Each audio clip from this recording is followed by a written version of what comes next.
Hello everyone. Today I have a Ramadan story for you entitled The Mysterious Helping Hands. Iram and her brother Ahmed, were excited about the upcoming days.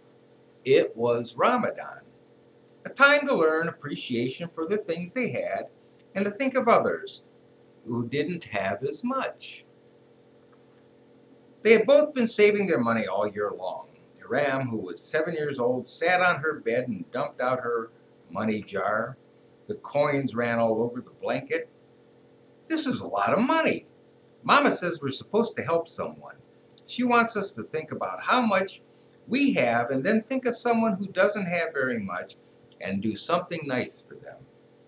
Ram said, gathering the money into a pile, "Dump out your jar, Ahmed."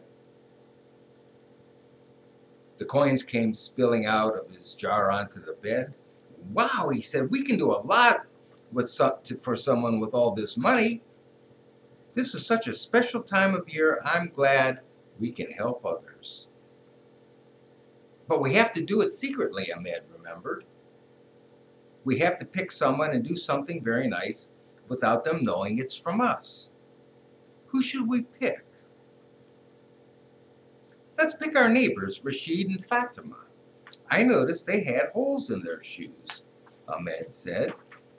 "That's a good idea. We could buy some new shoes for them. They aren't as blessed as we are. We have a lot of shoes, don't we?" Aram asked with appreciation.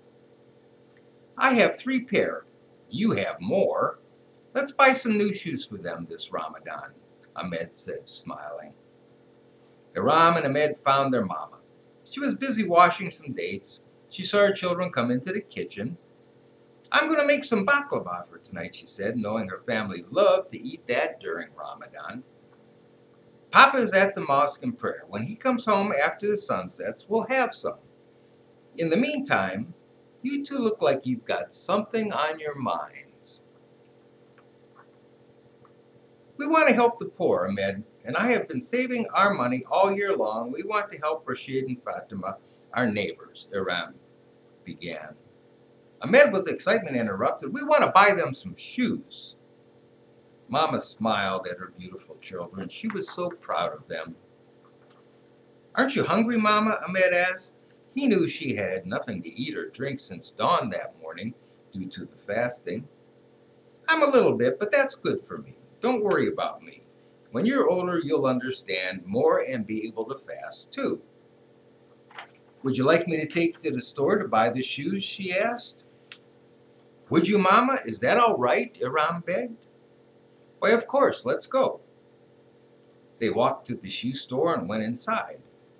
Iram picked out a pair of shoes for Fatima, and Ahmed picked out a pair for Rashid.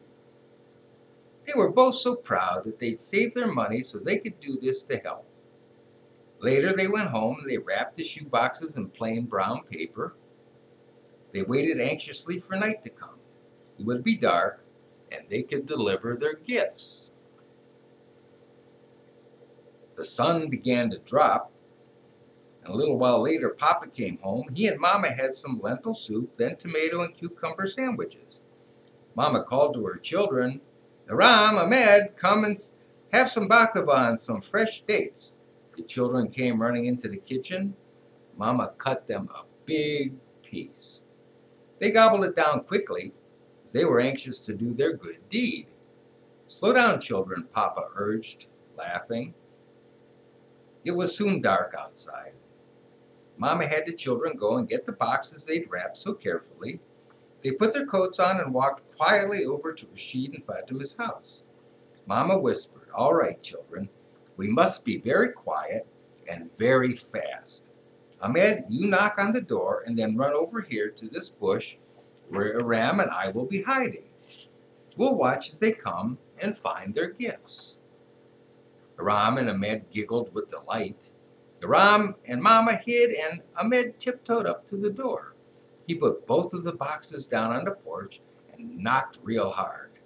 Then he ran and ran and ran as fast as he could to where Aram and Mama were. "Shh," Mama whispered. Someone opened the door. They watched as Rashid and Fatima came out onto the porch. "Look, there are presents for us. Someone left them here," Rashid cried out with excitement. He and Fatima looked around. It was very dark, and they couldn't see anyone. They picked up the boxes and took them inside. After a minute or two waiting to make sure they wouldn't be seen, Mama, Ahmed, and Iram snuck quietly back to their house. Ahmed started laughing. "Papa, Papa, we did it. We snuck up and we left the presents." Iram added, "They didn't see us, Papa. They don't know it was us." And she was laughing too. Mama and Papa shook back and looked at their children. They were so proud of them. They knew their children knew the real meaning of giving and of sacrifice. The next morning, as Mama, Papa, Iram, and Ahmed went to their car to drive into town, they saw Rashid and Fatima outside playing. They were both wearing their brand new shoes. Nobody said a thing. Iram and Ahmed just smiled because it was, for them, the best Ramadan ever. What a great little story about the true meaning of sacrifice and caring for those less fortunate. It is again so poignant at this time in history that we try to remember that there are a lot of people out there right now who are suffering and struggling and are less fortunate. So as y'all enter into Ramadan, think about those people, and maybe you'll have one of the best Ramadans ever too.